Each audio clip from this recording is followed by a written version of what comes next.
never reached the stage. Then, like the comic book itself, there was a cliff-hanging rescue from near death. Talk about drama. The show follows the comic book story of young Peter Parker and his alter ego Spider-Man with some new twists and new villains. With high-velocity flying and special effects, it's the most daring and most expensive Broadway show ever. We were on the inside through much of the ordeal as Spider-Man was created, collapsed, and sprang back into action. They're calling it a comic book rock opera circus. No question, it's a high-wire act. With all the heart-stopping, damsel in distress, rescuing and leaping around you expect from a superhero like Spider-Man. What you're seeing is a first look at scenes from the show's final dress rehearsals. It's a spectacle of extraordinary dizziness. That's how Bono described it when we sat down with him and his U2 bandmate, The Edge. We've moved out of the rock and roll idiom in places into, some very new territory for us, and big show tunes and dance songs. But who were you thinking of, Rodgers and Hammerstein? More dark, more sort of dark and twisted. Reckless girl, our ripped clothes, burst his nose. Bullying by number. Bullying by number.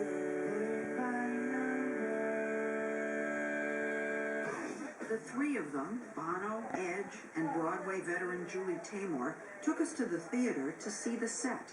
We're where Spider-Man would be. Okay. He comes running up the bridge in slow motion. He's tethered, he gets to the end, and he makes a leap. The big stars of Spider-Man are not the actors playing Peter Parker, Mary Jane, or the Green Goblin. Here's the real box office draw, the three talents behind the scenes. So tell us about the collaboration.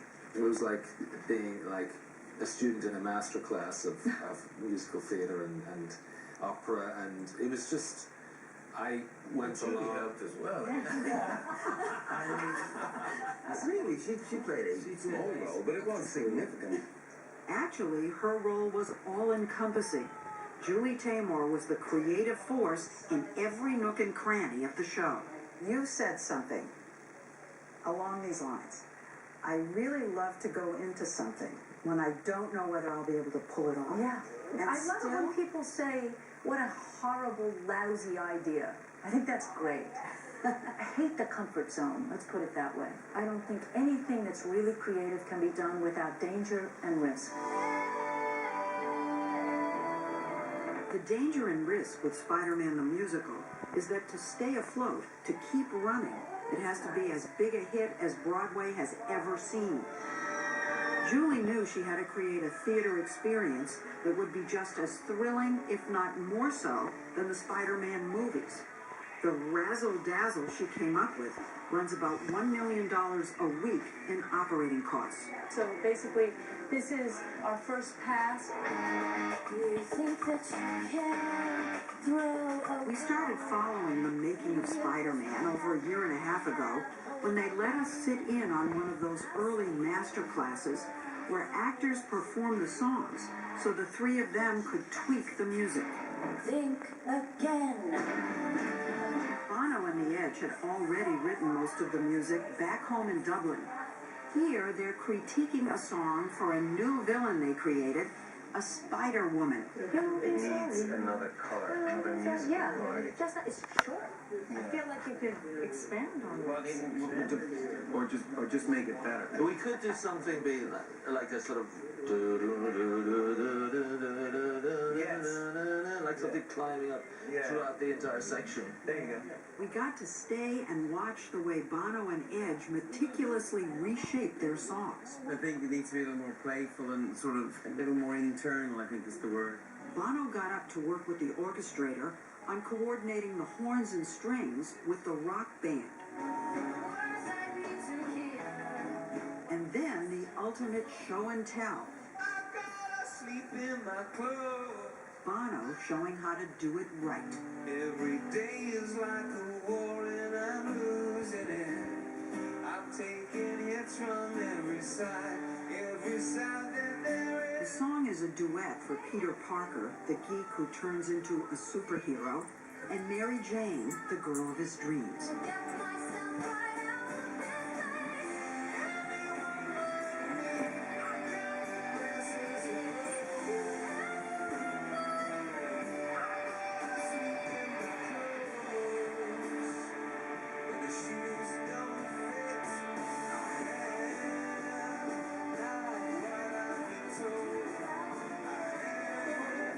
More instructions. I like the acoustic was really helping, but to sing, for that note to kind of connect more, I might need some pianos, real simple spare. I will. More like I'm recording. You know, it's a real spare, like bells, totally. Yeah, okay, let's try that again from the acoustic section. The long, hard journey of Spider-Man the Musical started 8 years ago in 2002. I was told that the two of you wanted to do this with one condition in the beginning. Julie Taymor was the only condition. That's right. Yeah. Why?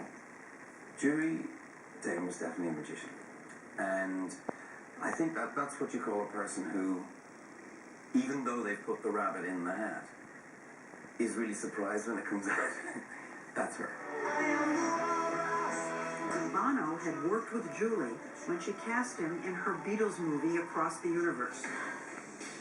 Her magician's tricks for Spider-Man involved the sculpting of fabulous masks, as she did when she created The Lion King. Profile, total profile to camera. She then shot the Spider-Man villains for pictures that are projected on giant LED screens built into the set. Oh my God, this is the first time that I am actually seeing pieces of the set. This was 6 months ago, as the sets were just arriving at the theater. Living up to her reputation that no expense is spared, Julie spent around $10 million to give the set a look of the comics and pop-up art, with mechanized skyscraper backdrops and spider webs. Millions more were spent on special effects and the flying. I'm trying to make the theatrical experience a environmental experience. We want to have the theater of it right in the laps of the audience. That's what I meant. You don't know until the last half second that he's going to be that close. The actors and dancers were taught to fly by coaches Julie brought in from the Spider-Man movies and Cirque du Soleil. We actually have a battle that will be over the audience's head, and they can leap through each other's wires. But will they fly the way they do in the movie, where they soar quickly? Yes. And swoop down? Yes. All the aerial acrobatics are computerized. Nothing this technologically intricate or dangerous has ever been tried before on a Broadway stage. The technology invented for the show was modeled on the flying camera they use in football games. You have a 4-point system, which means that the human being is attached to 4 wires, and that means you can move them with a lot of control anywhere. They're not So the free. people are like the cameras at a Yeah. football game. Mhm. They're flying And you can on go those 50 roads. miles an hour. You can fly fast. If you're thinking they could get hurt doing that, you're right. 2 of the flying actors were injured in rehearsals, one breaking his wrists. Yeah! Making it safe, getting this right, was one of the reasons the show had to be postponed earlier this month, and why the budget soared to more than $60 million. It's costing a fortune. If you tried to do a 30 million in this day and age, in this time, Spider-Man, you couldn't do any of the flying. You just couldn't do it that way. So as soon as you decide to give people the level that they're expecting, you have to be willing to pay the price. The show itself has had its own near-death swoons, going back to the day in 2005 when the original producer, Tony Adams, arrived at Edge's apartment with the contracts. He had a seizure and died on the spot. Right. At the signing? Yeah. I left the room to literally go and get a pen to sign the contract, and I came back in the room and he had gone into some kind of seizure. It was a very difficult moment for us, and we really weren't sure whether the show was going to go ahead. The show was handed over to Adams' business partner and survived, only to swoon again last year. That's when they woke up one day without any money. How did you find out that things were in such bad condition? Read about it in the New York Post. You did not know how bad things were till you opened the newspaper. That is the truth. So everything goes dark, and the rest of the world thinks it's over. And you start picking up the phone, calling people for money, right? Yeah. Yeah, and they're saying no. I was saying maybe. Everything was messed up. The man Bono finally turned to was Michael Cole, longtime rock concert impresario who used to promote U2. All the deals were bad. The budgets were bad. There was no money. There was like no money. But Bono leaned on him, and he agreed to become the new producer and raised more than $30 million to get the show back on track. When you think of putting on the most expensive Broadway show in a recession, why didn't you say, Bono, it's time to pull the plug? This is insane. I think you have to build the show that you have to build. Nobody wants to see the $25 million Spider-Man. They may think they do, but they don't. Nobody wants to see that. They want to see the one that Julian Bonaventure created. That's the one they want to see. And if it costs $60 million, it costs $60 million.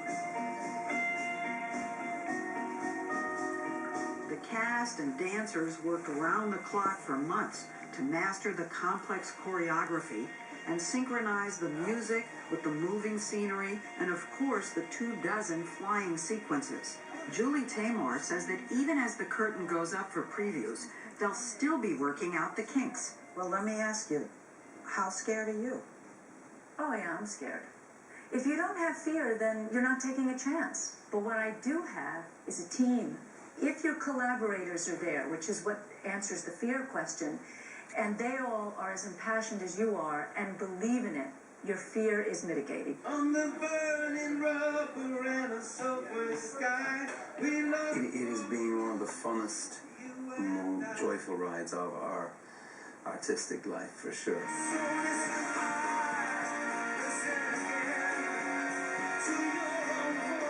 If it is the success that we think it is, if people agree with us and come through the doors. Is he actually singing? After all the melodrama we've been through, it will be a very, very sweet success.